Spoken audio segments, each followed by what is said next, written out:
Welcome to the bold analysis. Let me start this analysis by a question. If you followed today the mass action by Raila Odinga team, what is your honest assessment in terms of how it was handled by both Azimio and the William Ruto team?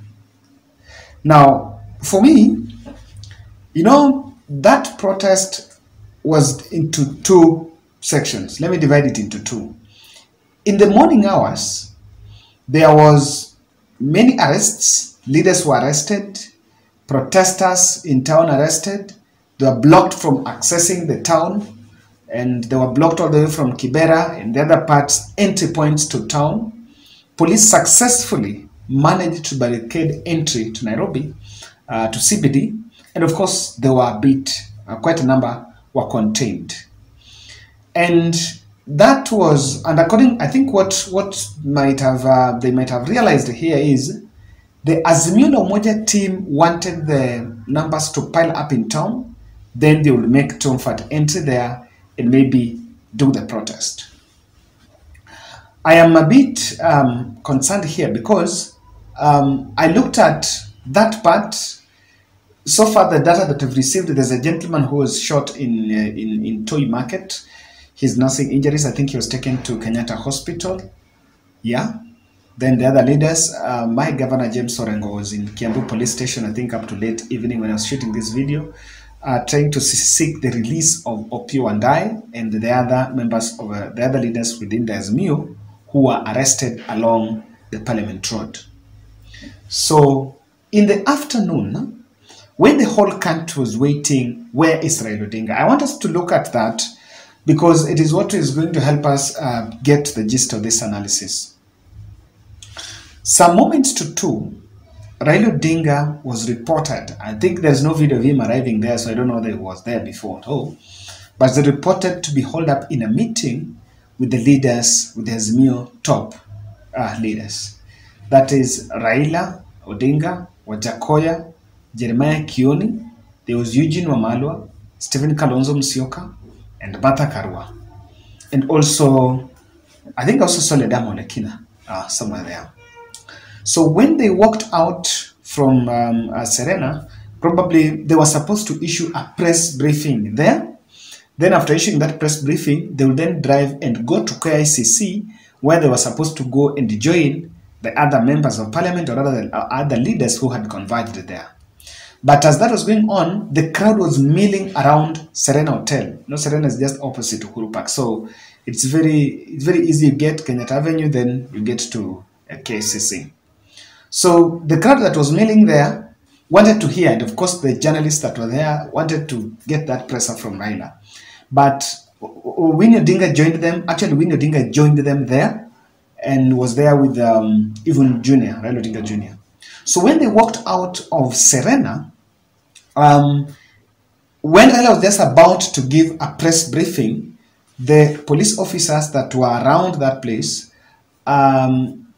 decided to pour water cannons, pressured water cannons, and also tear gas at that to disperse that crowd and ostensibly to stop their press briefing from going on. Actually, there are two things.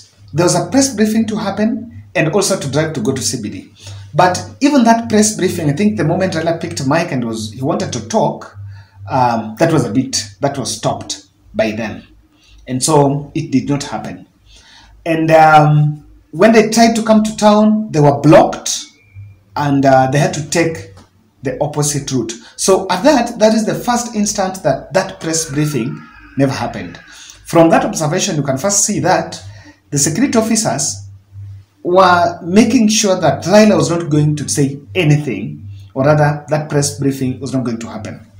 So they had to take the alternative route, went all through to the Haligab Way, then they went via the Daystar University all the way to front of Kenyatta, then joined Haile Selassie. Then from Haile Selassie, they went through Juja Road, and then they went through Jogo Road, Isili, Juja, and then they made their way to Mathare. So I realized that even after protesters leaving, even after Raila Odinga left CBD, I want to believe the idea of not going to town, then even changing one, he was avoiding that confrontation because I think successfully police had stopped them. Number two, he wanted to go maybe then to Mill, or rather to get the crowd, and first to remove the crowd from town.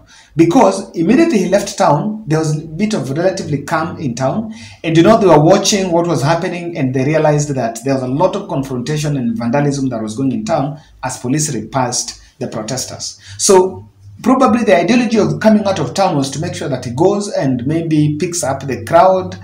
And then because it's been stopped from making that press briefing, through that he can give a further direction on what exactly is yet, or what they were going to do. But something really shocked me, because the problem was an illegal protesters. Immediately Raila left town and was going through the Juja way. I believe there was just then innocent Kenyans that are just Azimio supporters that were just having a bit of excitement around it. But to my surprise, I saw police still following that convoy. And the moment Raila will come out of the car, and the crowd mills around the convoy, then starts talking, they will throw the tear gas and the water cannons, and pour the water cannon. So ostensibly, I think, and it is during that convoy that he actually mentioned that those rallies will continue every Monday. I'll try to look at that in my next analysis. However, I realized that, and I don't understand why, because the protest was in town. That is what was illegal. I think they were done with the protest. They are then just going to meet the people and maybe, try to psych them up. Probably, if you like, you can use the other words, but I've chosen to say psych them up. And that was not then a protest. From there, I don't think it was more of a protest. It was just like the usual stopovers, political stopovers that they've been making. So I don't understand. And even the guys in the security sector who insisted that they were now going to manmark, or rather trail the followers. Because I saw some very weird scenes where you even pour that water cannon and those tear gas canisters in a place where people are crowded. You can even cause stampede. So, and I just want to face it this way. After Raila left town, and he went through the Juja all the way to those, the Isili, Juja and those places, tell me, what was the risk? What was going to happen? Or what was the essence of following them there? Because they've been going, why don't you just offer security? And if you feel it's even unnecessary, those people are very harmless. They would go, but then within that, we actually created another ground for confrontation between the police and the protesters. At that moment, they are not protesters. I don't think those are protesters. Those are just now Azimio supporters who have just come out because Raila Lapita. So there are those who have just come out from the houses, and you could see, if you follow that, you'll realize that there are those who even waving from their houses.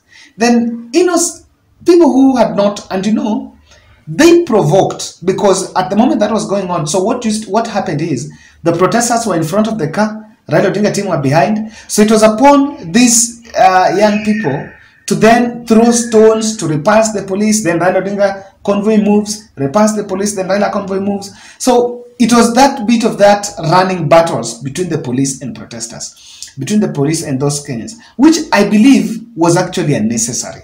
We didn't need, I don't understand why it really had to be that way. And to me, I want to look at what was the objective of the Kenya Kwanza? Or what was the William Ruto's objective of the day? And has it been achieved? And I want us to interrogate that objective as his objective as a president or as a Raila Odinga's opponent. There are two lines. He's a president, and at the same time, he's also Raila Odinga's opponent. So which objective did he pursue, and did he achieve them? Because I totally don't agree with the way, personally, I felt it was mishandled. I think those William Ruto wanted to show that police can go very ruthless on the masses and is out to fight and scare. In fact, it's just the continuation of the scare strategy. Let me tell you, go and check Boniface Mwangi's Twitter page. You'll see he has shared a video there of an innocent boda rider, hustler, anapigwa na polisi. I think that was in Kisumu somewhere. Anapigwa na polisi. Well, that guy is not protesting now. Anaendelea tu na kazi yake. Still, you wonder, you said that Kenyans should go on with their activities. Why would an innocent Kenyan face such a treatment? So, it was out to show bit that I can be ruthless on you, but I can be ruthless on the masses, because I know that they knew very well that and Raila had said yesterday that Tuesday was not going to be the start, or was just going to be the beginning. You know, to many leaders, I think across the political divide, or rather strategists, saw that, and that came from Anthony, from someone from Kisii.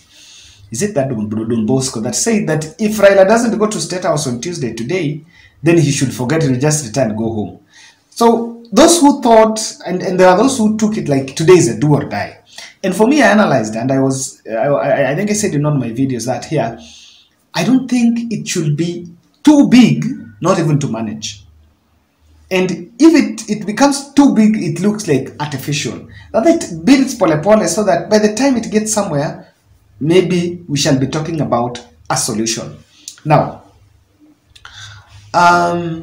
President Ruto has been praised by those around him, the president worshipped him around him, that ni chuma ya doshi. Sijui ni chuma ya doshi ama ni chuma ya zamani. Or is not a Sarawak. Yes, I don't know what of Mau Mau. No, there are people who are saying they're sons of Mau Mau, they cannot be shoot. And so he's been told, how is it Tishwa? And I'm wondering, he was actually out to show that I can contain Raila. You see, it's true, you can contain Raila is a human being. And those who say Raila is out, and when Raila said, I am out for everything, does not mean that if you see death, you walk into it. So I saw even Junior, or Raila Odinga Junior, engaging the police at the gate of Serena, and I said, okay, that would be it. And when he realized that probably they are not going to be allowed access, or rather the water cannons, and he was telling them to stop the water cannons, what they did is they went and told the driver to just take the opposite direction. And I think they made a quick decision. Probably when they were leaving their hotel, they had made a decision on what will be the next course of action if in any case they were not going to be allowed to go to CBD. But I also think they had also thought of, because there was no one in CBD, but there was no one in KICC. So they had not thought of it. Now, someone wanted to show that I can successfully, you can contain Raila, but did you sustain people's businesses? Did you sustain the usual operation? You successfully contained Raila not to go to KCC or even not hold that peaceful protest. But on the other end, did you manage to let Kenyans work, as you said? So for me, those were taking quick wins, and there is a very quick win that Raila never went to State House. I don't think, and I said here, I don't think the intention has ever been to throw out William Ruto. I don't think, and so the interview before, I think that was the interview on Saturday, rather, when he was declaring, saying, calling William Ruto president, did not come by shock. That has never been the intention. The intention has been to bring William Ruto to a reality. And I see someone saying, there is a narrative of destruction of property. And I have a problem. For how long this narrative of Raila is going to destroy people's property, it's not new. It did not start today.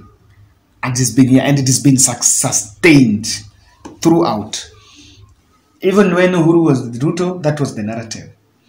But today, I checked social media, and what the people are saying here is, what happened is what Raila wanted. But then we'll have to question, is that what Raila wanted? And if he wanted it, how did he execute it? We'll have to look at that, by the way.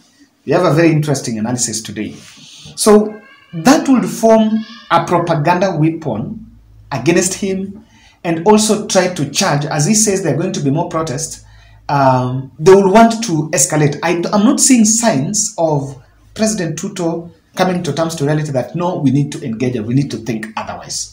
I've seen a reaction today saying that we will do everything within the context of the law, which I don't know whether that is giving the opposition office or something. None wanted peace. And to some extent, I think Ruto did not want peace. He didn't foresee. If he wanted peace, he would have just allowed the protesters to go to town. Biashara zimefungwa, business people are closed. And by the way, you can ask yourself a question. These people will not go to State House. Where are they going? Wange tu zurura tu about town, then that will be it. But somehow, something did not work. Something that successfully, I don't know, I want to say successfully, but Ruto wanted to make sure that he suppresses Raila's messaging. Anything that Raila was saying, Raila was having the limelight today. So the press briefing at Serena, whole media house, everyone, as this was going on, Gachagua was in Mombasa talking about Kente has lost 2 billion. And you have a lot of things by there. We will also have to look at that. Now, Raila himself was here in Nairobi, and Ruto was also in State House swearing in the new Solicitor General. So, they did not want Raila to say anything. That's it. So, in terms of CBD, probably, what he says, he was getting a lot of coverage, and the messaging was sinking, and that is one thing that they did not want. I don't know whether political clout of Raila Odinga, the son of Odinga, has been suppressed. I don't think. Looking at the videos and the way the crowds were crazy, especially along that Juja, and the way they really fought through the fight, that tells you that the masses are agitated. I think if people thought, oh, this is not a reality, this is not happen, probably we need to look at solutions. Chest thumping is not going to give us a solution. Competition, whether I have finished Raila or not, or whether police have outnumbered the protesters or not, probably that discussion is not going to help us. That's true. It's not going to help us. Personally, I lost my specs. I went to see a doctor. Yes. Na nikitoka, I found mayhem around, that was around Shauri Moyo place. So, tear gas, karushwa, and you don't tear gas with the specs, you don't put anything that is attaching. I lost it. So, we are losing, and everyone else is losing. So, I don't think there is anyone who is winning. The just something should end, and let's find a solution. Whether it's within the legal course, whether it's a political solution or a legal solution, Wanjiku doesn't want to know. What Wanjiku wants is a solution. So it's upon the leaders to choose whether they're taking a political solution or a legal solution. That's my day.